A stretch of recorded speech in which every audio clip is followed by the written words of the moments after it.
Hey guys, we have some stuff to talk about. I know I kind of disappeared there for a while after promising you a video, and I apologize for those of you that actually do follow these videos or watch these videos regularly.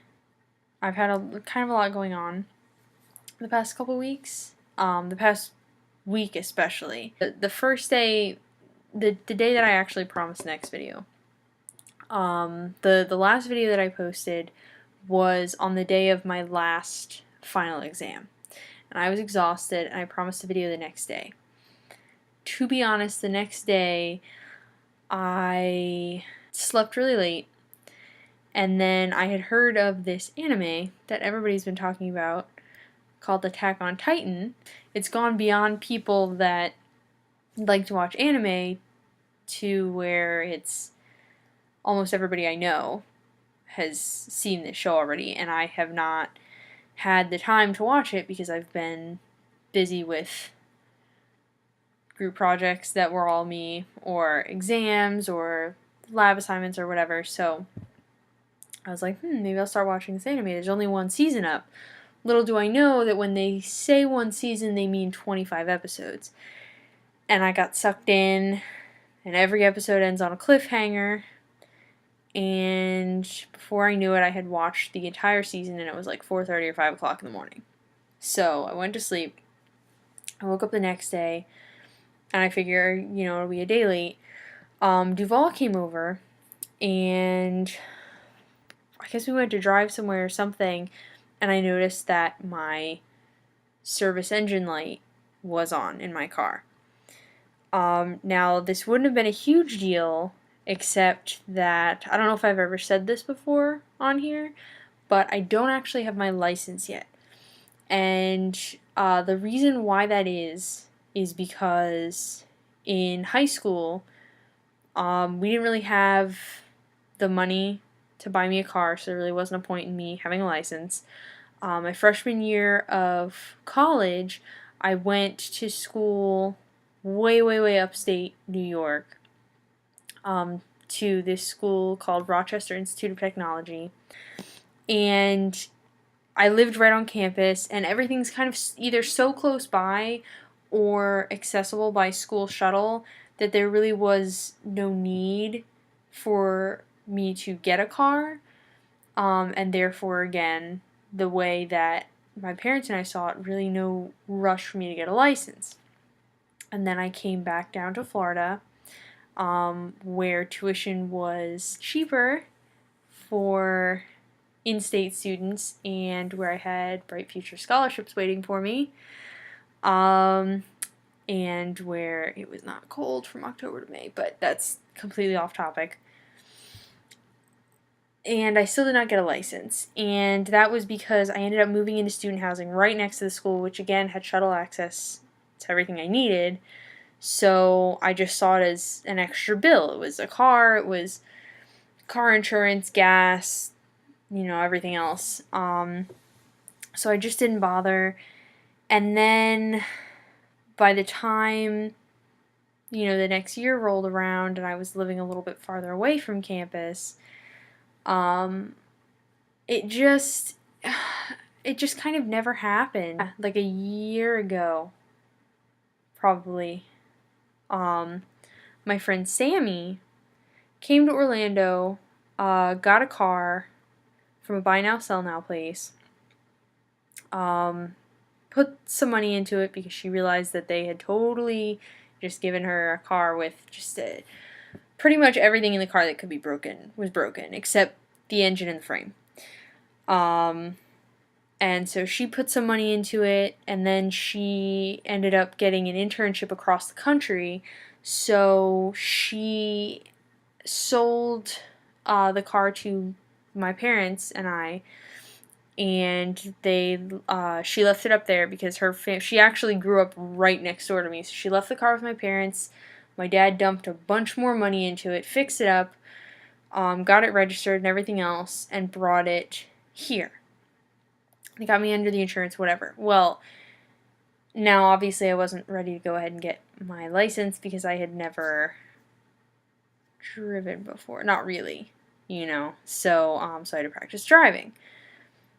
As you know, Chris hasn't lived here.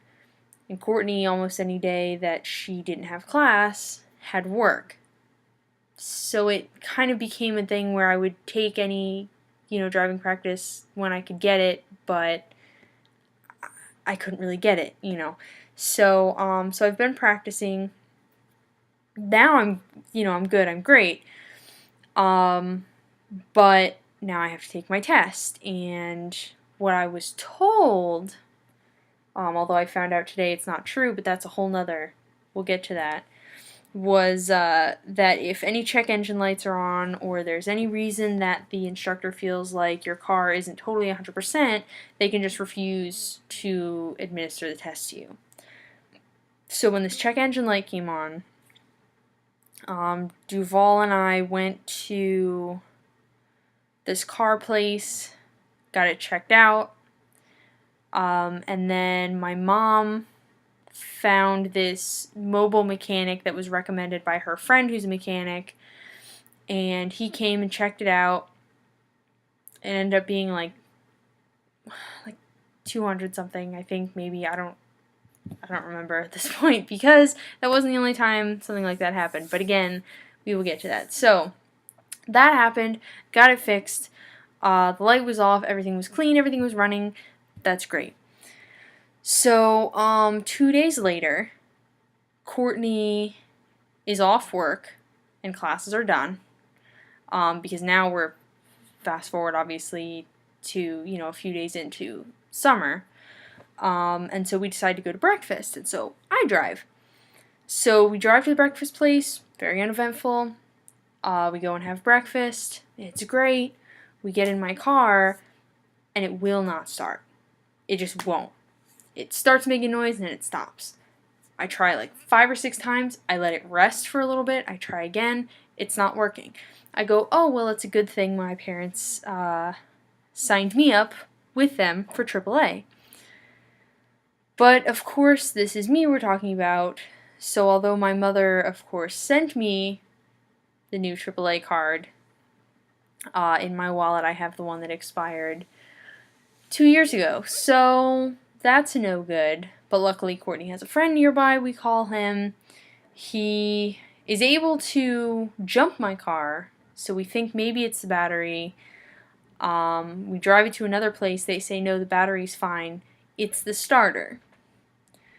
So we keep it running. We drive it back to my apartment, and the mobile mechanic gets called 2 days after he's already fixed the other problem. So he gets a new starter, he gets a brand new one, so it has the lifetime warranty, everything else I need. $250.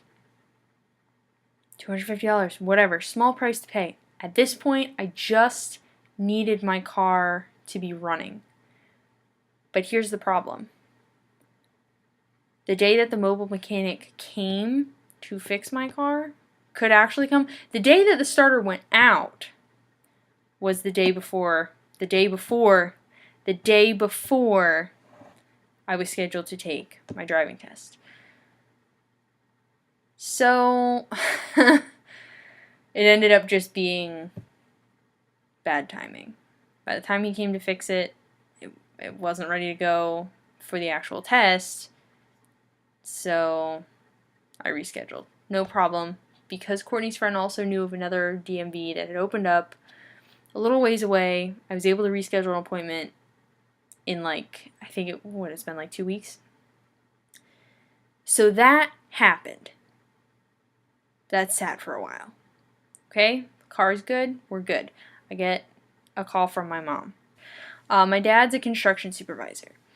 And when she calls me, he is at the hospital because he has cut his leg pretty badly on a piece of machinery at the site.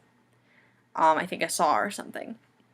So he's at the hospital, they clean it up, they get it stitched up, but they say to keep an eye on it because he was at a dirty construction site, cut it open deeply with a saw, and then it was hanging out there with whatever construction debris was on the saw and whatever else in his leg until it got cleaned out. So obviously it's not an ideal situation.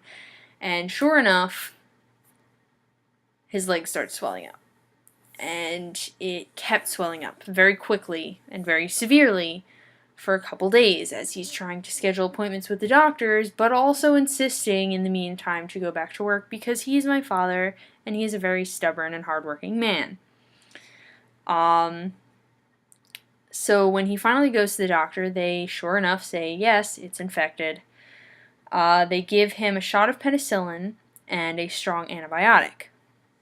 A few days later, his leg is still getting worse. The antibiotics are doing nothing, so he goes back to the doctor. They give him a new antibiotic and another shot of penicillin.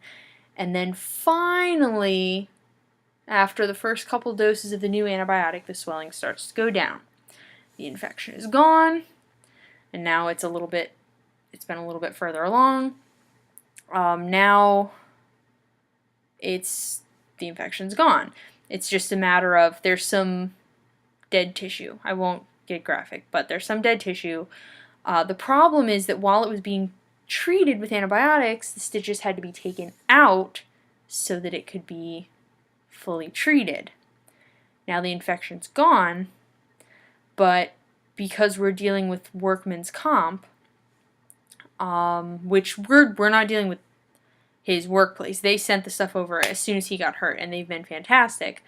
But apparently, the doctor who stitched him up doesn't want to stitch him back up until he sees a specialist about getting the dead tissue removed. And all of the specialists are tiptoeing around it because none of them wants to deal with workman's comp. In the meantime, my father's leg, which is currently not infected anymore, is still open. I mean, it's bandaged and he's still, treating it as often as he's supposed to, but it is not stitched up. It's just hanging out opened, which is not good. So we're kind of hoping that they hurry up and do something before it gets infected again. While all of this is still currently going on, I get a text from my sister yesterday from my mom's phone that my mother is having severe chest pains to the point of screaming. And the next text I get from her is that an ambulance has been called and is at the house. My mom's hooked up to machines. Apparently she's fine. They advise her to go to the hospital. She refuses and they leave. Now, the rest of yesterday, she was fine. Today, she's been fine. But my mom had surgery shortly after my brother was born because what doctors didn't realize when she was younger, because they didn't, I guess, have the technology to and they didn't really have a reason to check, is that my mother actually had an extra valve or partially formed valve in her heart. And when she was pregnant with my brother, they became aware of it because due to the stress of her difficult pregnancy with him, her heart would work really hard, and then sometimes blood would try to go the wrong way through that partially formed valve, and her heart would stop, and she would drop to the ground, passed out. Which is bad, even if you are not pregnant. It's 10 times worse if you're pregnant, obviously. So they put her on medication, and they gave her surgery right after she gave birth, because again, obviously, ideally you don't want to give somebody open heart surgery while they are pregnant. So that's a concern, obviously, but since it hasn't been a problem up until now, and he is 19 years old, I'm hoping / wanting to assume that it's not that, but we'll see, so I'll keep you posted. And that brings us to today, when I turned on my car, ready to go to my newly scheduled driver's appointment. And not only did I have to try it twice because it wouldn't start the first time, but as soon as it did start, that service engine light came back on. I don't know why. I don't know what the problem is, but I do know that when I went to the DMV today, my proctor, I guess, my driving test giver, didn't seem to mind either, which was a very, very good thing because, So, here's the thing. I'm going to go ahead and jump to the end here. Still don't have my license. I did fail my test by like a point or two. And it was because,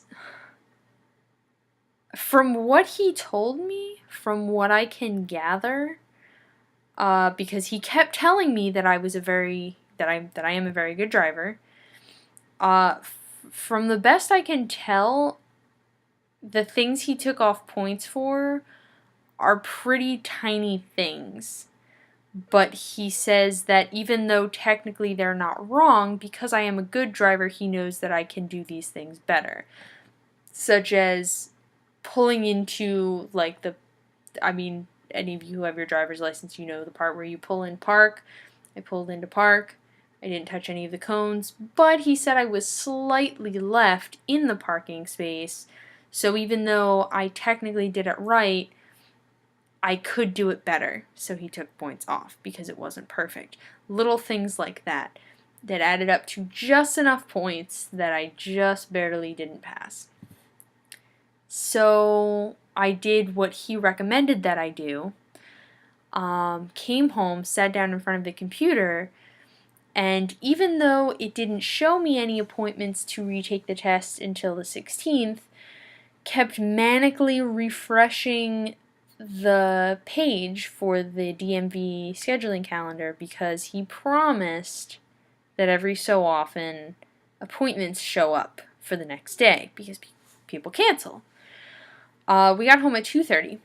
It is 12:43, and other than breaking to make dinner and shower, because I ate dinner in front of the computer, I have just been refreshing that page, and I have not seen a single appointment open up before June 16th. So I went ahead, gave up, scheduled my retest for the 16th, and that brings us here, where this video is entirely too long as far as what I was hoping it would be, because even when I try to keep things short, I have a way of rambling on and taking way too long. So, now I'm done explaining. You've got a little under 20 minutes of video. Thank you for sticking with it this long. I will do my best to get a video up tomorrow, but Courtney is leaving again either tomorrow, because she was gone for a little while too. She is leaving either tomorrow or the next day. So depending on which day she leaves, I will have that game video up for you either tomorrow night or, well, tomorrow night being Friday night, or Saturday night. But I will have it up unless like something else earth-shattering happens, but I should be good now for a little while.